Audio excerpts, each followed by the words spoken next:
Kaalujuttude saates räägime avatult, ausalt ja tõenduspõhiselt, mis ülekaalu ja rasvumist tegelikult põhjustab ning kuidas selle keerulise haigusega toime tulla. Saate toob teieni Novo Nordisk. Kuula ja loe lisaks veebilehelt minukaal.ee. Tere taas kuulama Kaalujuttude saadet. Teadupärast püüab enamik meist vajadusel kaalust alla võtta ja üsna sageli sellise üpris tuttava retsepti järgi ehk siis söö vähem ja liigu rohkem. Aga mis siis, kui üks oluline pusletükk jääb sellest valemist üldse välja? Kas teadsid, et uni ja kehakaal on tegelikult omavahel seoses? Uuringud näitavad, et juba üks magamata öö võib muuta seda, kuidas meie aju toitu tajub. Näljahormoonid lähevad tasakaalust välja, isu magusa ja rasvase järele kasvab ning enesekontroll muutub nõrgemaks. Teisisõnu, järgmisel päeval tunduvad saiakesed ja maiustused tavapärasest kohe palju ahvatlevamad. Samas võib ka kehakaal ise und rikkuda, näiteks ülekaalulistel inimestel on uneapnoe üsna levinud ja see võib olulisel määral mõjutada nii tervist kui ka meeleolu. Täna räägimegi kehakaalust ja unest ja külas on meil Gene Vernik, kes on uneekspert ja uurin, et kuidas uni mõjutab hormoone, isu, kehakaalu ning kuidas märgata neid asju, et uni ei tööta meie jaoks. Pigem me teeme midagi valesti ja magame halvasti ja selle tulemusel võib-olla natukene kahjustame ka oma tervist. Tere tulemast, Gene! Ja, tervist! No, sa oled unespetsialistina aastaid tegelenud unehäirete ja unehügieeniga, et kuidas sa üldse jõudsid selle valdkonnani? Jah, ma alustasin aastal 2006 siis Tartu psühhiaatria kliinikus ja olles seal siis lihtsalt abiline doktor Tuuliki Hiionile, kes on psühhiaater ja unearst. Ja tema siis oli minu esimene õpetaja ja tänu temale ma õppisin siis hindama polusomnograafilisi uneuuringuid, mis ongi siis päris kliinilised uuringud, mida tehakse siis haiglates. Ja 4-5 aastat ma töötasin, samal ajal õppisin psühholoogiat ja siis sai lõpetatud ka psühholoogia magistratuur ja kuidagi sinna magistratuuri saigi sinna mindud, et ma teadsin, et mul on juba kliendid, patsiendid, kes on rasked unetud ja mul on vaja siis ka psühhoteraapia väljaõpet kindlasti ja ilma magistratuurita seda kuidagi moodi ei saa, Eestis kindlasti mitte, ega ka välismaal tegelikult. Aga kui nüüd vaadata, ütleme, unne sisse, unestruktuuridesse, siis on mul siis teine sertifikaat, et ma olen siis unetehnoloog, et unetehnoloog on see inimene, kes siis haiglates vaatab ka uneuuringuid läbi ja hindab, et põhimõtteliselt suure arvuti ekraani taga ma vaatan ajulaineid, vaatan, kuidas sa hingad, mida sa teed, palju sa jalgu liigutad ja käsi, kas sa käitud kummaliselt või mitte, et seda vaadatakse siis selline 30 sekundit per screen, et see on üsna selline ajamahukas töö, aga kui see on läbi vaadatud, siis on selge pilt, et siis saame juba diagnoosi paika.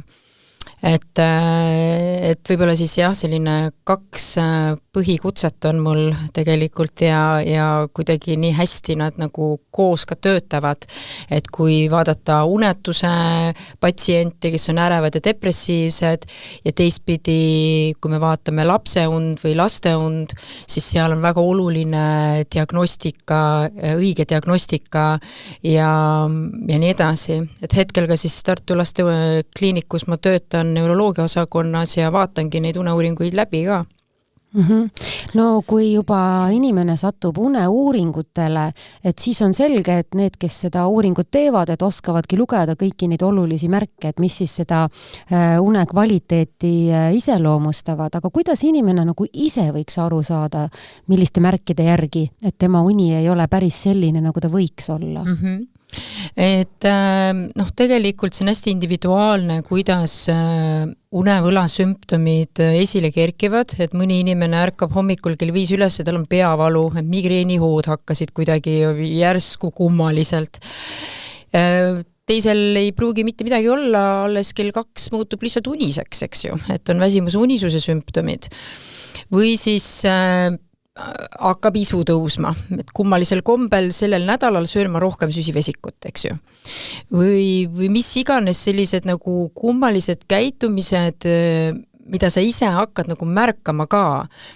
Muidugi, kui sul on tekkinud juba krooniline unevõlg ja sa ei ole tähele pannud, et sa tegelikult käitud teisiti. Et sul kognitiivne võimekus on langenud ja sa oled ärevam ja stressis ja impulsiivsem. Ja sa pole seda nagu märganud selles tohustus töövoos nii-öelda.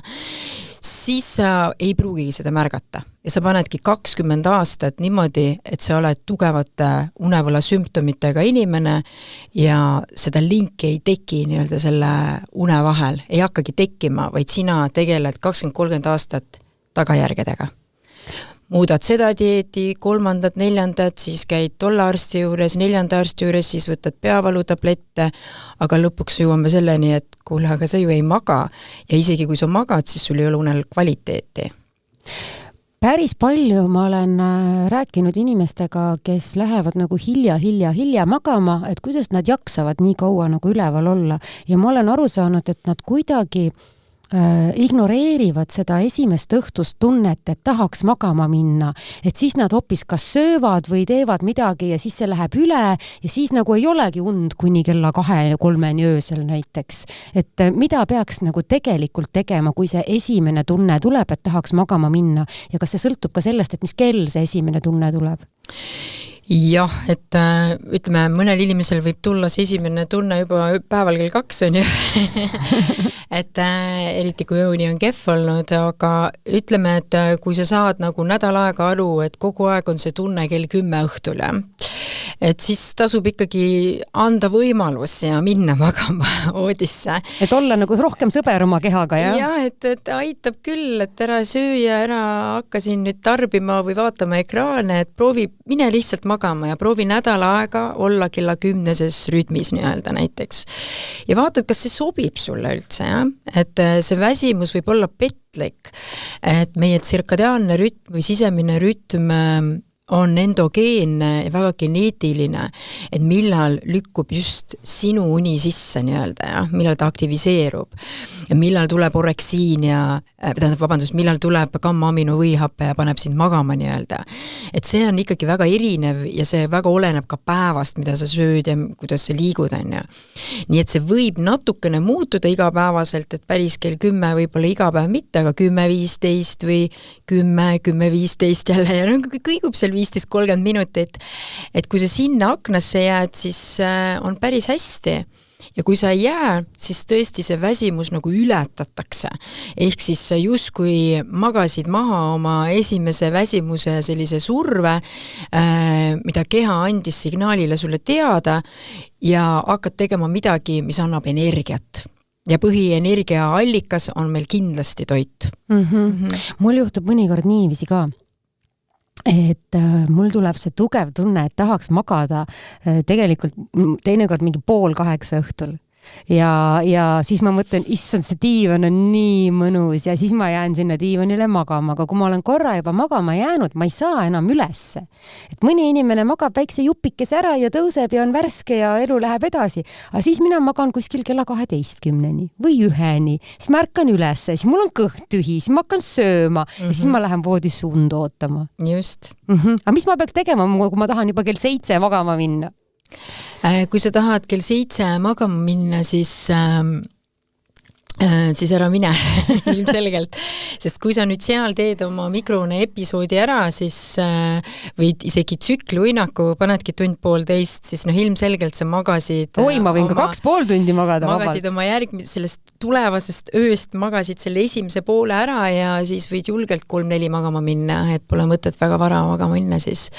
Ja see muidugi lükkab kogu rütmi paigast ära ja ka järgnevad ööd on väga rasked, sest et vähe und toodab vähe und. ehk siis mõnikord inimesed tulevad, et kuule, mul on järgmine nädal hästi oluline nädal, et ma pean hästi magama ja niimoodi, et prooviks nüüd niimoodi, et ma järgmine nädal magaks. Siis ma ütlesin, kullakene, et siis oleks pidanud 3 kuud tagasi tulema minu juurde, et päris nii ei saa, et me paneme 1 nädalaga su magama ja kõik taastub järsku hästi kiiresti. Et see taastumisprotsess inimestel võib olla mitmeid aastaid pikk, eriti näiteks öötöölistel, et kui sa oled nagu öötööga lõhkunud oma und sisemist rütmi, siis see on mõnikord isegi pöördumatu. Ma olen tähele pannud sellist asja, et minu jaoks näiteks, et sellest öisest segasest rütmist ja öisest söömisest on hea lahti saada tegelikult nagu puhkuse ajal, et kui sul on suhteliselt tervislikud käitumised puhkuse ajal, et kui teha nagu palju mingisugust füüsilist õues, et värskes õhus jalutada või sportida või matkata või et siis tekib see, et kell 10 sul ongi uni ja sa lähedki magama ja sa ärkadki hommikul normaalsel ajal ülesse ja siis, kui pärast see tööperiood uuesti pihta hakkab, et siis on nagu lihtsam, et siis sul on uni juba nagu paigas. Et mulle tundub, et mulle 6 ajast nagu isegi see puhkuse aeg, et täitsa nagu piisab, et oma see unerütm saada enam-vähem paika. See 6 aeg on okei, jaa, et selles mõttes esimene nädal ei muutu väga midagi, teine nädal hakkab juba asi nagu paranema ja 3. nädal sa tunned nagu juba mingit taastust. Kuule, kogu puhkusrütm on ju selline. Yeah. On, esimene nädal sa oled nagu ikka veel mõtetega töös, eks ole. Täpselt. Et täpselt nii ongi, et tasub nagu pikemalt korraga puhata, aga see võiks olla süstemaatiline. Et midagi ideaalis peaks olema niimoodi, et isegi klassikalise töö inimesena sa ikkagi saad igal ööl magada õige arvu unetunde, mis on sinu kehale vajalik. Aga miks vähene uni paneb sööma? Jaa, no seal on esiteks hormoonide muutus kehas, et greliini tase siis kõigub või on siis dysfunktsionaalne. Aga räägime ka, et mis see greliin on? Jaa, et see on siis ütleme näljahormoon, siis ütleme niimoodi, et ja sul ongi selline tunne, et sa oled nagu kogu aeg näljane. Ja leptiin on teine hormoon, mis on küllastushormoon või ütleme siis selline hormoon, mis tegelikult ütleb, et aitab küll, aga ta on ka dysfunktsionaalne, ta ka ei tööta enam väga hästi ja ta ei pane pidurit peale ja siis väga tihti siis just see osa just nende 2 hormooni, kui me räägime ainult isust, hakkab siis mõjutama seda, et sa hakkad nagu rohkem sööma ja süsivesikut. Et eriti rasva ja süsivesikut, mis annab meile energiat. Ja teistpidi, kui me vaatame, et kortisooli tõus, stressihormooni tõus võib olla päris järsk osadel inimestel niimoodi, et kui sa juba tund aega vähem magad öösel, on juba kortisool nagu liiga vara, liiga üleval. Ja see kortisool siis samamoodi annab kehale tegelikult hoiatussignaali, et kuule, et midagi on väga halvasti, et hakka energiat koguma ja siis sa hakkad seda niimoodi täiesti, isegi kui sa oled ülihea dieediga, hästi kontrolli tunne, enesekontroll on ülihea, no ikkagi lähed ja haarad selle 1 kommi asemel 2, vahet ei ole, ikka lähed, võtad. Nii et kui me räägime nagu nendest hormoonidest, jah. Mul nagu tuleb meelde, et nagu nooremad inimesed, eks ole, kes käivad nädalavahetustel palju väljas ja mõnikord on väljas kohe nagu poole hommikuni, siis nad ütlevad, et ja ühel hetkel tekib vastupandamatu söögiisu keset ööd, et see ongi siis see sama asi, millest sa rääkisid. Jah, see võib olla see ja selline sööst nagu tung on ja, aga tungid tekivad võib-olla veel lisaks sellele, et näiteks kui sul oled elus proovinud väga tervislik olla, uni läks sassi nüüd, vastupanu on meeletu, siis see kontrollitunne tegelikult hakkab nagu kaduma ja see tuleb tegelikult prefrontaalsest sagarast, kus siis dopamiin ka töötab, et põhimõtteliselt on see, et tal ei ole, sellel prefrontaalsel sagaril ei ole enam nii head nagu kontrolli, et sa kaotad selle, sest seal toimubki see enesekontroll ja ta on häiritud ja dopamiin omakorda, eriti T2 retseptor, see tahab veel omakorda nagu seda stimulatsiooni saada ja kui sa näed laua peal, siis su enesekontroll kaob ära tänu sellele, sest et see prefrontaalne korteks ei tööta nii hästi ja sa igal juhul võtad ja tung, kui sul on hästi tugev tung, siis see tugev tung tuleb ka sellest, kui sa päeval oled piiranud, eks ju.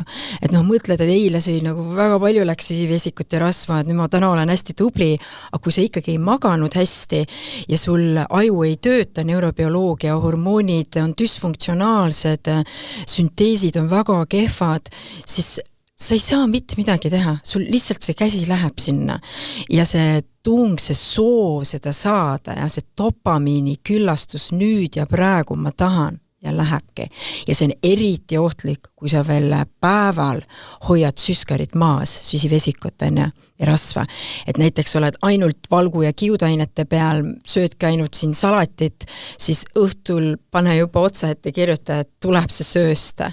Et siis pead ainult ennast sinna kinnisesse ruumi panema ja ütlema siis elukaaslasele, et külmkapid kinni ja kui ma röögin ja karjun, et siis ära jumala eest. Et kaob ära jah, selline enesekontroll, ütleme siis niimoodi. No olen kuulnud ka, et inimesed arutlevad, et ma küll nagu söön päris tervislikult ja ma teen päris palju trenni, aga kaal ikka ei lange, et kas siis võibki olla, et just seda unefaktorit arvestatakse nagu liiga vähe? Jah, et üks asi ongi see stressihormoon, mis hoiab siin stressis, säilitab, eks ju, energiat, keha hakkab energiat säilitama ja ütleme, kui me räägime siis süsivesiku sünteesist, et kui me võtame süsivesiku sisse, siis see muutub glükoosiks ja fruktoosiks, eks ju, ja tegelikult eesmärk on ju see, et see glükoos jõuaks siis meil lihastesse ja kui ta lihastesse on jõudnud, siis see sünteesitakse glükogeeniks, mis annabki energiat. Ja see on meie esimene variant, et üks asi see, et see süsivesik, mis sa siit nüüd sisse paned, annab ajule energiat, väga oluline asi, see on esimene asi ja siis üldkeha ja nüüd hakkab ta minema lihasesse ja aga see lihase süntees näiteks seal või lihasvalgu süntees ei ole enam nii hea, kui inimene magab kehvasti.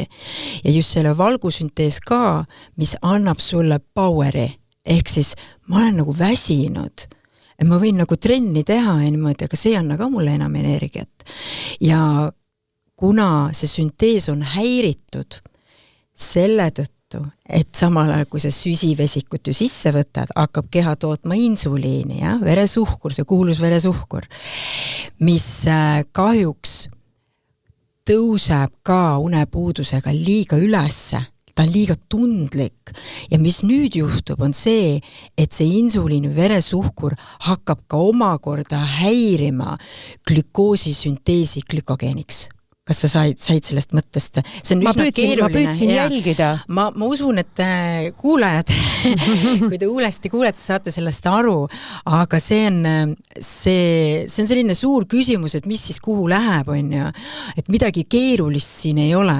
Et mida magusamad süsivesikut sa sööd, ehk siis fruktoosi, mis tuleb näiteks viinamarjast, siis viinamarjas on ka väga palju kiudaineid, mis on väga tore ja puhas viinamari sisse süüa ei ole nagu patt, sellepärast, et kiudaine samamoodi aitab sellele glükoosil sünteesi teha paremini glükogeeni.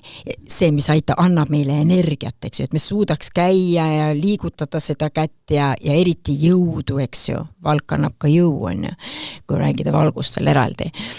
Nii et iseenesest me võime magusaid asju süüa, mis sisaldab ka fruktoosi, glükoosis nii magus asi ei ole, aga lihtsalt fruktoosi miinus on see, et see läheb otse maksa ja kui sul on varud täitunud, sa ei liigu, siis see läheb otse rasva, see ladestub rasvaks. Milline on üldse ülekaalulise inimese uni? Vot, ülekaalulise uni on selline, et esiteks ta higistab päris palju, sellepärast, et temperatuur kõigub, ta ei püsi nii hästi ka une sügavustes, ehk siis sügavas unes N3-s. Tal on mikroärkamised aju EEG-s võivad olla, mida sina üldse ei tea, mis omakorda und nii-öelda rikub. Et ütleme kõige lihtsam vastus. Siis kui me oleme ülekaalulised, siis mina ei ole oma elus kui unetehnoloogina näinud ühtegi ülekaalulist, kellel ei ole hingamisprobleemi. Hingamisprobleem ei tähenda seda alati, et sul peab olema obstruktsioon, ehk siis see täielik kokkulangemine neelus. On ju. See on üks hingamishäire. Et on olemas hüpopneasi, on reeraepisoode, need on väga spetsiifilised, aga need on sellised kerged õhuvoolu madaldused, mis hakkavad juba unekvaliteeti muutma. Ja kui uni läheb hapramaks, sa ei püsi enam une sügavustes, näiteks ka su keha ei tooda enam kasvuhormooni nii hästi sügavas unes, see on väga oluline lihaskudede taastuses, siis ka päevane toit, mida sa sisse sööd, sellest ei ole enam nii suurt kasu, sest et sul ei ole sügavas unes nii-öelda kasvuhormooni eritumist nii suurt. Ja näiteks jõutrennis siis eriti, et teed kõvasti jõutrenni, ühel hetkel vaatad nagu progressi ei ole, aga magad näiteks ainult 6 tundi, ilmselgelt ei saa olla, sellepärast see sama glükoosi, glükogeen, see süntees on kehv ja energiat ta ei saa piisavalt, ta ei taastu. Nii et ja kui veel insuliin on ka üleval, siis läheb nagu osa nagu sellest nii-öelda sinna, kuhu me ei taha ka. Nii et see on täitsa nagu surnud ring, ehk siis kui sa oled ülekaaluline, siis on su uni väga kehv. Ja kui su uni on kehv, siis ju loomulikult kaal kerkib.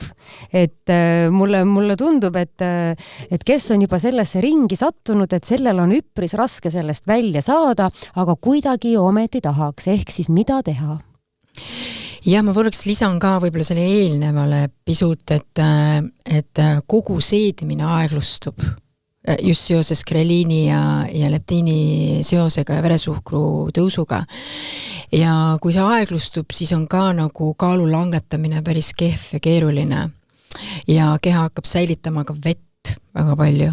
Ehk siis isegi, kui sa vähe sööd, sa võid ikka paksuks minna. Ja eriti naistel, absoluutselt.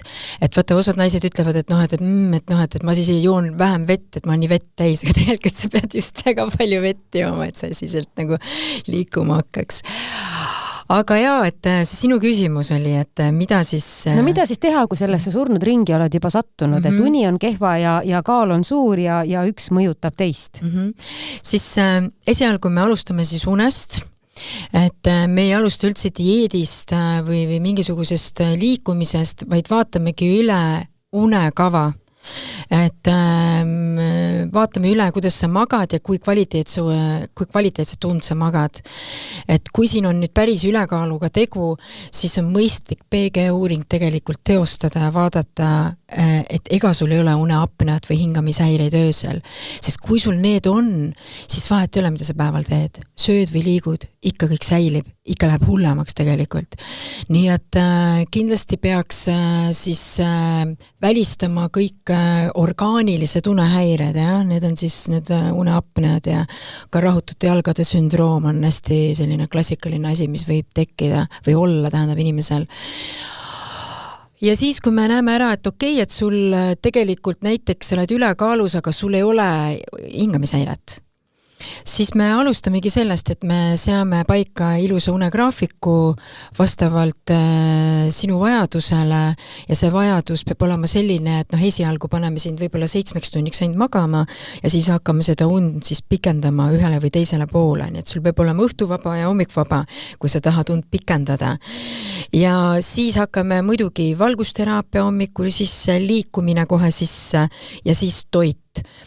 Aga toit on väga tundlik teema, et kõik oleneb, et kui sa nüüd oled olnud näiteks 6 aega väga heas unes, siis on võimalik toidumuutusi hakata tegema. Samal ajal, kui sul on veel probleemid unega, on keeruline, sest nagu ma ütlesin, tung on suur, eks ju, prefrontaalne korteks ei tööta väga hästi, dopamiin kogu aeg ütleb, kuule, nüüd on vaja, on ju. Et sul on nagu see enesekontroll on nii madal, et sa lihtsalt libastud juba teisel nädalal selle dieediga. Nii et ma saan siis niiviisi aru praegu sellest, et ütleme, et kui sa oled hakanud paremini magama, siis on sul nagu stressi vähem ja seda stressi söömist on ka siis vähem. Täpselt, et siis füsioloogiliselt, bioloogiliselt ka see kehavajadus süsivesiku või rasva järele on madalam ja sul on lihtsam toimetada, ütleme, kui sa tahad mingi tõesti dieedile või mingit ranget dieeti pidada.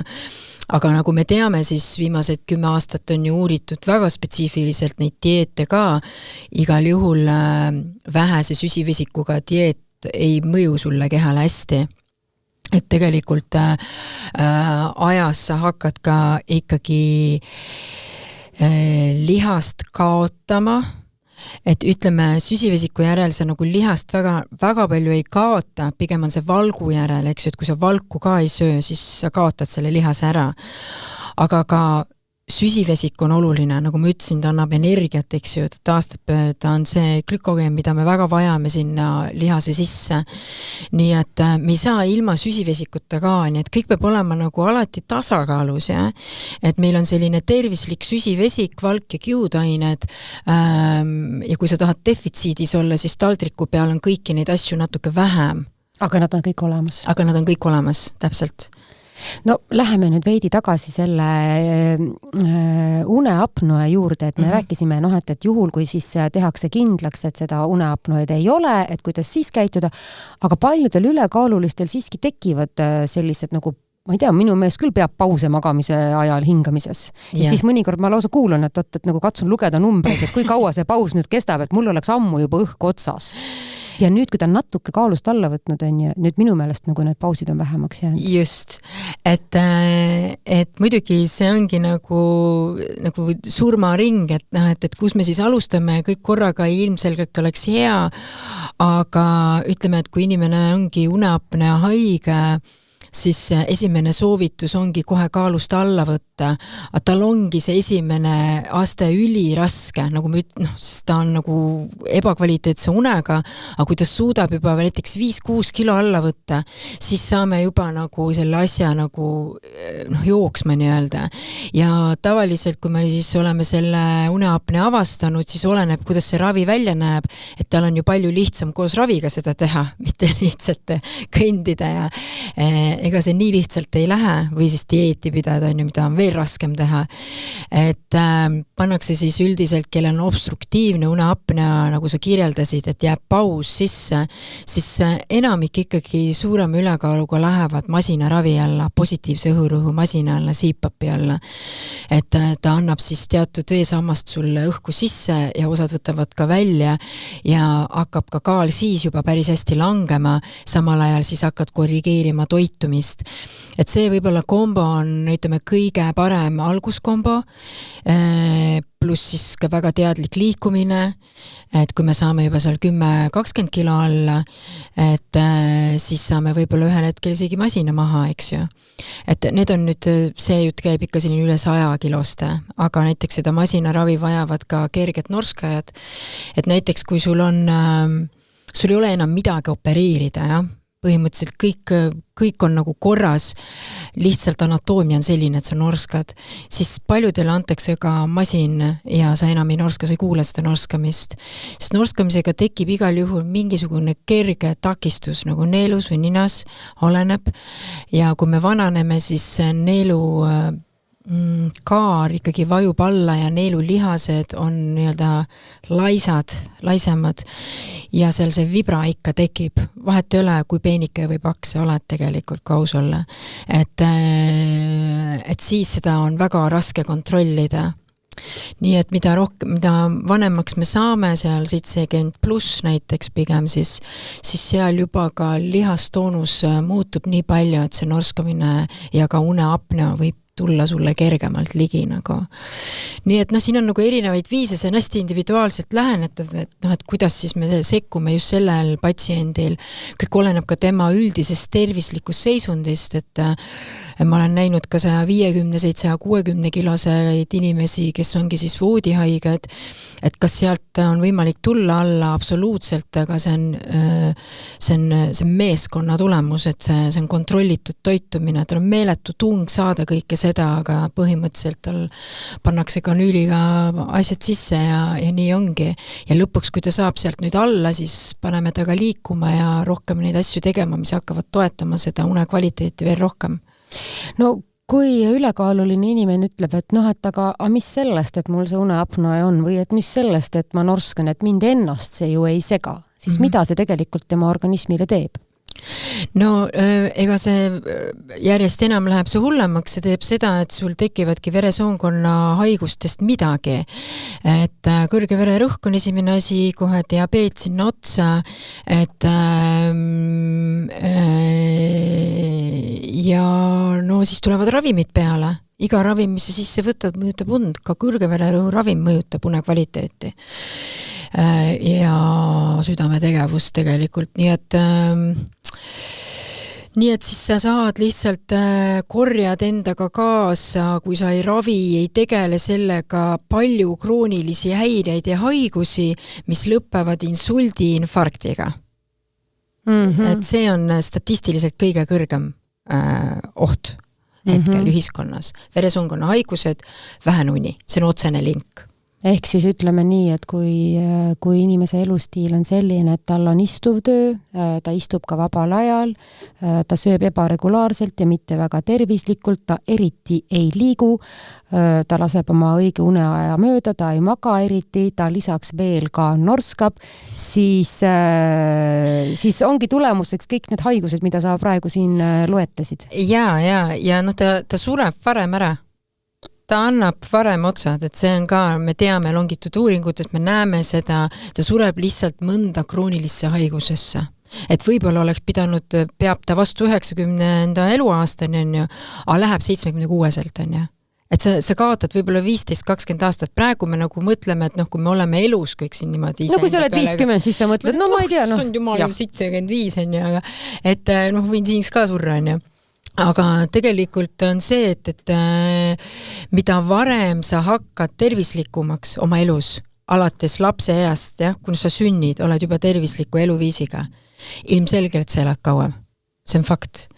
Et sellepärast, et need lapsed, kes on näiteks kehvemini maganud või nooruses oled mitte hoidnud oma und hästi, siis nendel on hiljem need uneprobleemid suuremad. Seda me näeme ka. No kuule, mul hakkas praegu üks sükene murelik küsimus tekkima, et on ju inimesi, kellel lihtsalt on öötöö, et milliseid soovitusi sa nagu neile annaksid, et nagu nad suudaksid kuidagi oma seda unehügieeni ikkagi hoida, hoolimata sellest, et nad aeg-ajalt öösel tööd teevad? Jah, vaata, öötöö on küll selline asi, mida ma olen igal pool ka öelnud, et ma ei soovita seda, aga ometigi 20% ühiskonnast seda teeb. Et see on väga suur hulk rahvast. Seal pead olema ekstra hea unehügeeniga, ekstra hea tervisega, oma tervist hoidma, kõik energiajoogid maha, kofeiin, number 1 unehävitaja, rasvased toidud, süsivesi kontrolli all, valgurikas toit, kiudainete rikas toit, ehk siis juurikad sisse. Et nendel on veel eriti, et kui ma teen kava vahetustega töölistele, siis seal on põhimõtteliselt kogu päeva ja öökava kirjas, millal sa võid, mida süüa, mis kell, millal sa jood vett, millal sa tohid siis seda võib-olla ühe kohvikese teha, kõik on kirjas, millal sa tohid valgusteraapiat teha, et kui sa seda kava jälgid, siis võib-olla elad ikkagi kauem. Aga need inimesed, kes on öösel üleval, et kas on kohustuslik magada siis ikkagi järgmine päev oma need unetunnid nagu kõik täis?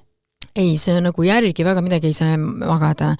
Sa magad küll füüsilist väsimust, nii palju kui sealt tuleb, võib-olla 2-3 tundi päeval suudad magada, sest me magame ühiskonnana ikkagi monofaasiliselt ja öises rütmis ja seal, ütleme, need unehormoonid, melatoniin ja gamma-aminovõihape ja siin väga palju muid asju, mis panevad meid magama, lülituvad sisse ikkagi nagu õhtusel ajal, et kui me räägime, kui sa nüüd hakkad seda kompenseerima, et öösel ma ei maganud, olin siin üleval ja siis läksin kell 10 hommikul magama hoopis, et siis sa ei saa mitte kunagi nii kvaliteetset und kui öösel, mitte kuidagi moodi ja sa ei maga und tagant järgi, vaid sa hakkad magama und ette. Ehk siis, kui sa järgmisel päeval magad kella 3 ajal päeval, siis järgmisel ööl ju und ei ole. Et tegelikult me oleme nagu sellises jälle sellises surmaringis, et aga osadele inimestele võib sobida vahetustega töö, eriti need, kes on hilisema unerütmiga nagu fundamentaalselt. Või need, kes võivad nipsust ükskõik mis kell magama jääda. Ei, nendel ei sobi üldse. Ei sobi, jah. See nipsust ükskõik mis kell magama jäämine viitab ikkagi raskele unevõlale. Inimene ei ole võimeline ikkagi kohe niimoodi, tegelikult kui sa oled öösel hästi maganud, siis see päeval ei vaja und. Kui sa oled kehvasti maganud, siis selline powernap, lühiuinak on väga-väga hea. Kõik kes vananevad alates 25. eluaastast, võiksid teha 10 minutit, absoluutselt. Aga kohe, kui sa tunned, et sa vajad rohkem ja oled kogu aeg väsinud, siis see viitab sellele, et sul on krooniline unevõlg või unekvaliteedi probleem. Ja seda sa ikka nii naljalt nagu lihtsalt järgmisel päeval rohkem magamisega ei kompenseeri. See, mis on läinud, see on nagu alkohoolikul, kui ta joob seda alkoholi, siis rakud hävinevad, samamoodi on õunääl.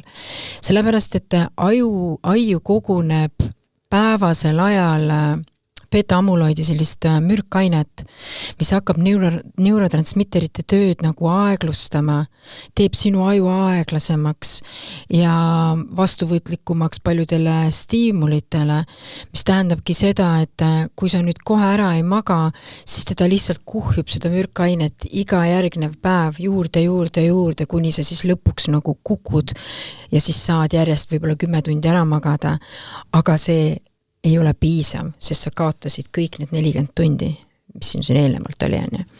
Nii et ühesõnaga meil on vaja 24 tunni sees magada järjestikus und, polüfaasiliselt ehk siis mitmes rütmis unemagamine ei ole enam tänapäeva inimesele efektiivne. Ja. Korra juba mainisid ka seda, kui oluline on, et lastel oleks hea uni.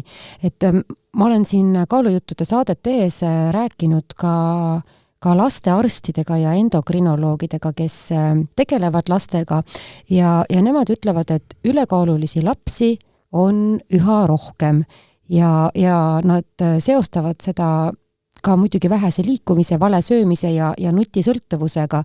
Et ütle mulle, kas sina oled nagu rohkem täheldanud ka seda, et ülekaalulised lapsed magavad kehvemini? Ütleme, kui ma kliinikumi praktikast võtan, et siis jah, et ütleme, kui sellised teismealised on küll pigem ülekaalus, ma ei saa öelda, et nad oleks nüüd 100 kilo aga nähtavalt ülekaalus, siis jah, nende rütm on hilisem ja neil on nutisõltuvus. Pigem küll, aga on ka palju, kes on täiesti normkaalus, nad ei maga, tarbivad energiajooke, aga ei söö ka. Ehk siis on nagu 2 gruppi, ma ütleks, et need, kes on ülekaalus, siis nendel on kogu aeg krõps seal kõrval, eks ju, Coca-Colaga, need muidugi paisuvad, aga nüüd see teine kontingent, kes siis tarbib energiajooki, aga ei söö ka, siis see on selline äärmuslik ja muidugi nendel läheb elu väga keeruliseks, et neil võib see elu lõppeda kiiremini kui ülekaalulisul isegi. Sest et nad ei söö. See on veel hullem variant.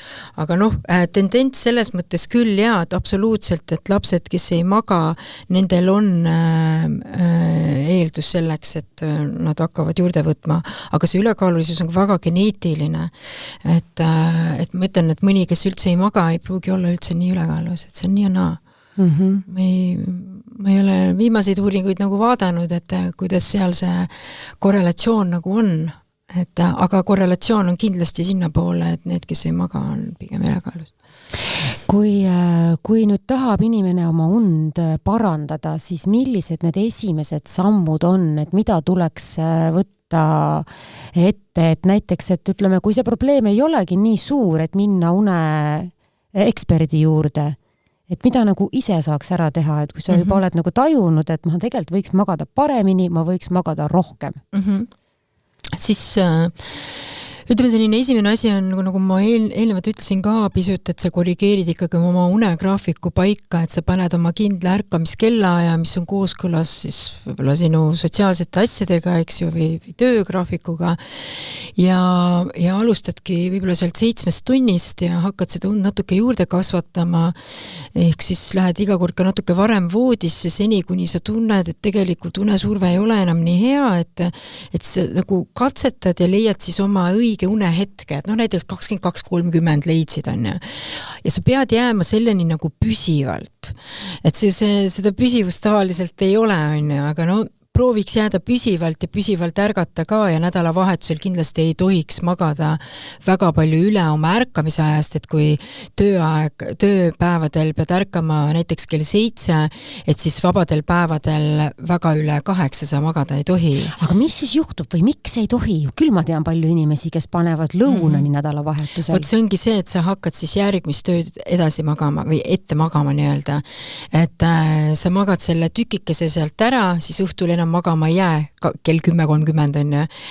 Aga meil on vaja sind saada nagu 10.30 magama, kui sa varem üles tuleb, siis tekib see surve sinna ka.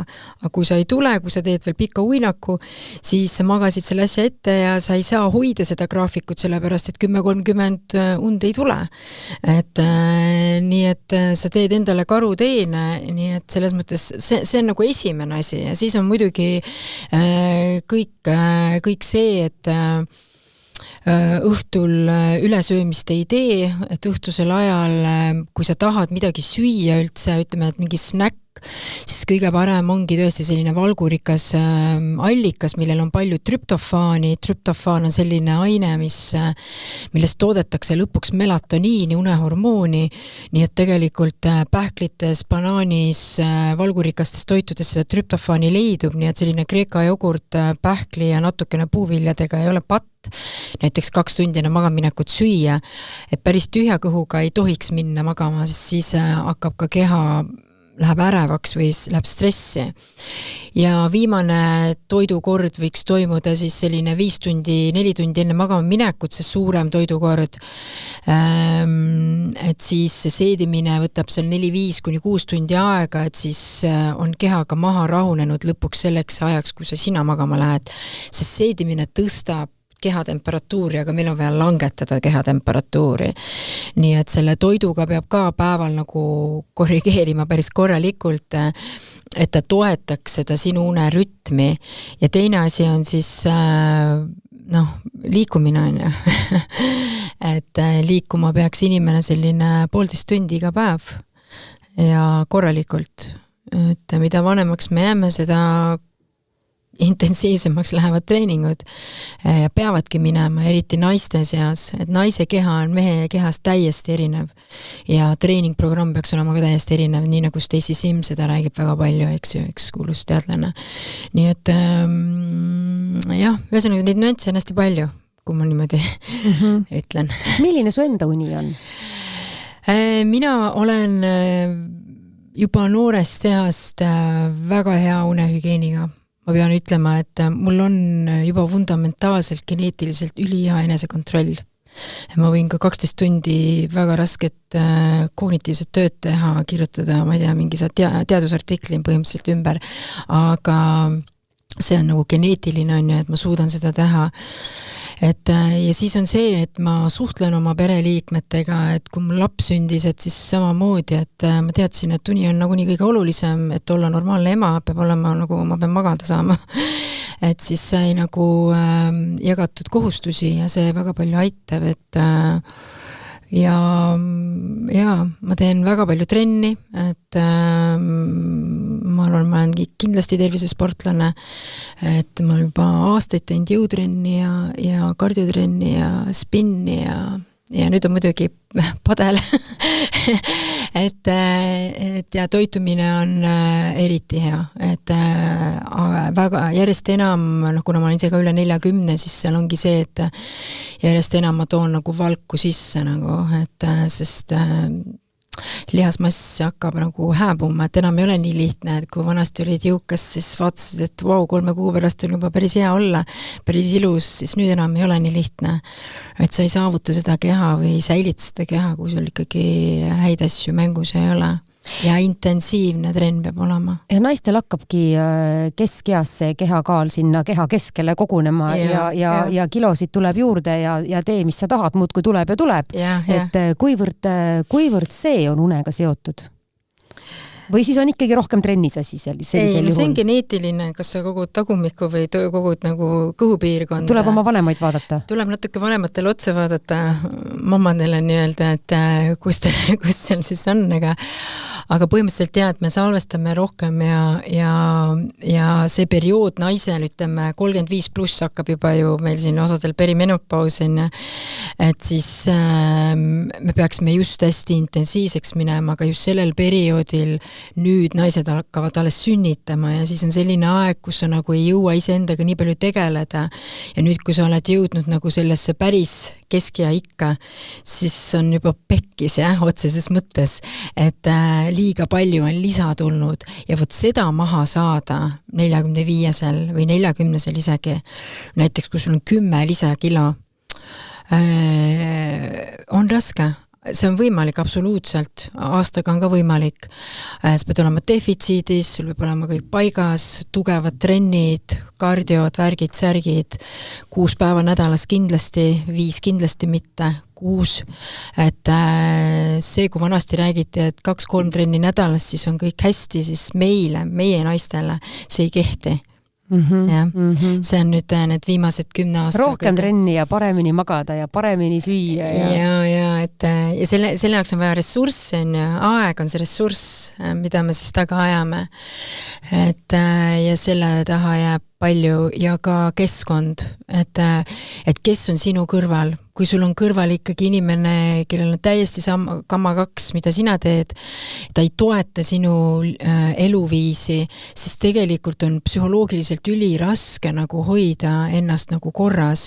Tal on krõpsupakees veiniga või õllega või mida iganes on ja ise proovid mingi ellu jääda siin, proovid mingid, ma ei tea, mis smutisi teha on ja siis see on ka väga kurbe. Nii et tegelikult elama jäävad ikka need, kes paarilistena koos on elustiili muutuses. Milline see üks soovitus oleks, mida kõik inimesed võiksid enda unega seoses järgida? No mingi selline basic asi, et kui sa inimene seda teed, siis sa magad paremini ja sa oled tervem. Ma arvan, et see, mis ma ütlen, on kõigile nagu eriti vastik löök ja nad ei usu seda, aga seda tarvitakse kõige rohkem ühiskonnas ja see on kofeiin. Et see tuleks maha võtta. Nagu täiesti? Täiesti maha võtta, jah. Et inimesed ärge üldse jooge kohvi? Ma olen nõus, et kui sul on madal vererõhk ja seal on, me näeme teaduses, et seal ütleme 30-60 milligrammi on soovitatav, on ja, et siis jäägu siis nii on ja, aga sina ju tarbid 300 milligrammi. See ei ole 60 milligrammi ja kofeiini mõju ajule ja kehale on väga-väga raske. Ma täna siit seda pikalt ei hakka rääkima, ma jään muidu pikalt rääkima, aga põhimõtteliselt et kui ma nagu võib-olla selle lükkan üles ja muidugi on see unerütmi hoidmine on ju, et ega see see on nii palju asju tegelikult, mis sa pead tegema, aga tarbimine on võib-olla jah, et otsene link on kofeiin kindlasti. No selge. Igatahes, see on raske, see on väga raske. Aga suur tänu sulle täna rääkimast sellest, et kuidas on uni seotud meie üldise heaoluga ja täpsemalt siis ka kehakaaluga. Aitäh, uneekspert Kene Vernik! Ja hea kuulaja, Kaalujuttude saade on selleks korraks läbi, aga meil on veel väga palju kasulikke ja huvipakkuvaid teemasid, nii et peagi oleme taas teie juures eetris. Kõike head! Kaalujuttude saates räägime avatult, ausalt ja tõenduspõhiselt, mis ülekaalu ja rasvumist tegelikult põhjustab ning kuidas selle keerulise haigusega toime tulla. Saate toob teieni Novo Nordisk. Kuula ja loe lisaks veebilehelt minukaal.ee.